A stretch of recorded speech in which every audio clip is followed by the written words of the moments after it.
বুদ্ধিমত্তা বা এআই এর গডফাদার হিসেবে পরিচিত ব্রিটিশ কানাডিয়ান কম্পিউটার বিজ্ঞানী জিওফ্রে হিন্টন সাম্প্রতিককালে এআই এর যে বিপ্লব ঘটেছে তাতে ভবিষ্যতে মানুষের জন্য হুমকি হয়ে দেখা দিতে পারে মনে করে এই এআই গডফাদার সতর্ক করে দিয়ে বলেছেন, এই প্রযুক্তি আগামী ৩০ বছরে মানুষকে বিলুপ্তির দিকে নিয়ে যেতে পারে। শুধু তাই নয়, এআই অত্যাধুনিক ক্ষমতা সম্পন্ন হয়ে ওঠায় এই প্রযুক্তির বিপরীতে মানুষকে ৩ বছরের শিশু হিসাবেও তুলনা করেছেন তিনি।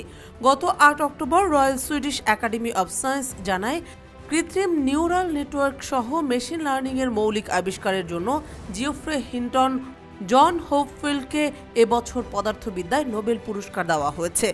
নোবেল জয়ী এই বিজ্ঞানীর ধারণা, আগামী ৩ দশকের মধ্যে মানুষের বিলুপ্তি ঘটানোর ১০ থেকে ২০% সম্ভাবনা রয়েছে এআই এর। যদিও এর আগে গত বছর এই সম্ভাবনার হার ১০% কম জানিয়েছিলেন তিনি। কৃত্রিম বুদ্ধিমত্তার অভাবনীয় উত্থানের কারণে সেই হার এবার বাড়িয়ে বলেছেন তিনি।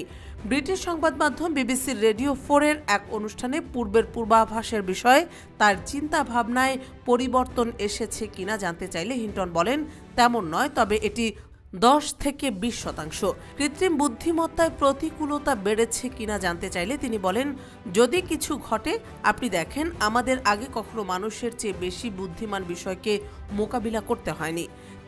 তিনি বলেছেন, আর আপনি কম বুদ্ধিমান বিষয়ের মাধ্যমে নিয়ন্ত্রিত অধিক বুদ্ধিমান বিষয়ের কত উদাহরণ জানেন? খুব কম উদাহরণ আছে। একজন মা আর অন্যজন শিশু। বিবর্তন মাকে নিয়ন্ত্রণে শিশুকে অনুমতি দেওয়ার জন্য অনেক কাজ করেছে। এটি একমাত্র উদাহরণ যা আমি জানি।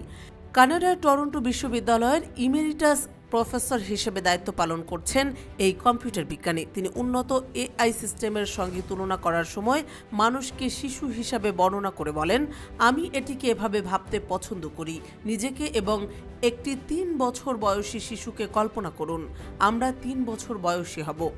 এর আগে ২০২৩ সালে সার্চ ইঞ্জিন জায়ান্ট গুগলের অনিয়ন্ত্রিত উপায়ে কৃত্রিম বুদ্ধিমত্তা গড়ে তোলার ঝুঁকি সম্পর্কে উদ্বেগ প্রকাশ করেছিলেন হিন্টন। এআই এর ঝুঁকি সম্পর্কে গুগলের এমন কর্মকাণ্ড নিয়ে প্রকাশ্যে কথা বলার ঘটনায় প্রতিষ্ঠানটি থেকে পদত্যাগ করতে হয় তাকে। সেই সময় তিনি সতর্ক করে দিয়ে বলেছিলেন, অসৎ উদ্দেশ্য যাদের আছে তারা ক্ষয়ক্ষতির জন্য এআই এর ব্যবহার করতে পারেন। এআই দ্রুত অগ্রগতির বিকাশের বিষয়ে হিন্টন বলেন, আমি ভাবিনি আমরা এখন যেখানে আছি এটা হব। আমি ভেবেছিলাম ভবিষ্যতে কোনো এক সময় আমরা এখানে পৌঁছাবো।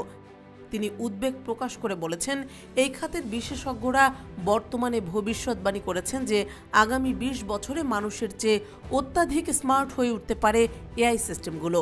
এটি অত্যন্ত ভয়ঙ্কর চিন্তার বিষয়। প্রত্যাশার চেয়েও দ্রুত বিকাশ ঘটায় এআইকে নিয়ন্ত্রণে বিশ্বজুড়ে সরকারগুলোর ব্যবস্থা নেওয়ার প্রয়োজন আছে বলেও সতর্ক করে দিয়েছেন তিনি।